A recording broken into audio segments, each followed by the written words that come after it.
that earlier. Chow says, told that 100K is what I need for a tiny turnkey tiny home built. Is that a reasonable price? I was expecting more. No. You can't buy a piece of land for 100K. Oh no! So, to build out a decked out tiny home, 100K is the going rate. I'm actually looking into it right now. So okay. That's accurate. That's just the tiny home unit on the trailer. Doesn't include the land or any of the infrastructure. Right? You're going to need a wastewater system. You're going to need a catchment system if it's going to be a permanent residence. Maybe some solar and stuff. But 100K is kind of, if you want to really full size decked out tiny home, that's kind of the going rate right now.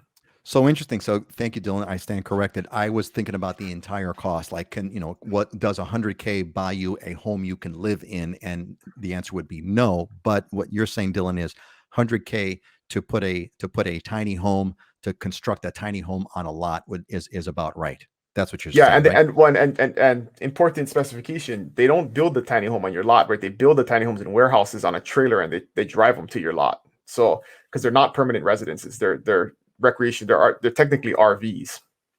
They're technically right. They're right. They come on wheels and they sit on the property. Yeah. Okay, so 100K, you're in the neighborhood for 100K then. Thank you, Dylan, for price for a tiny house on the mainland also. So that's affordable in Hawaii. Technically speaking, Alex, it is affordable. It's the land that gets you. Housing prices are, on par, so to speak, with a given sort of spot, but it's the land cost that's going to get you.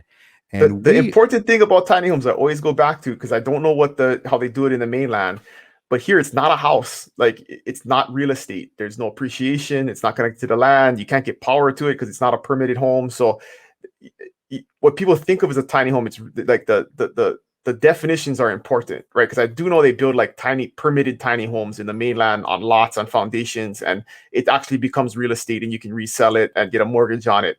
That's not the case in Hawaii. So look deeply into that, reach out. I got some contacts for tiny homes, but make sure you clearly understand what you're doing and what you're spending money on and what the long-term implications are. Thank you, Dylan. Go to the YouTube channel that you're watching this on.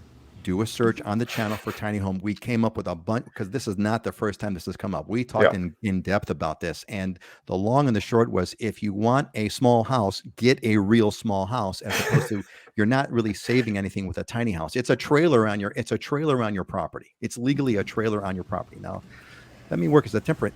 Go ahead, Scott. Yeah, think about going to the Department of Motor Vehicles and standing in line for your registration every year. So, and that kind of sums it up a little bit. Not that it's a bad thing, but that's what you're doing. It's not a house. It's a transportation component, right? Oh my God, that's so funny. That is so darn funny. You're so right. Yeah, you want a small house, get a small house. Don't get going to quote a tiny house, which is a trailer. Go to the Department of Motor Vehicles. Oh my God, gang.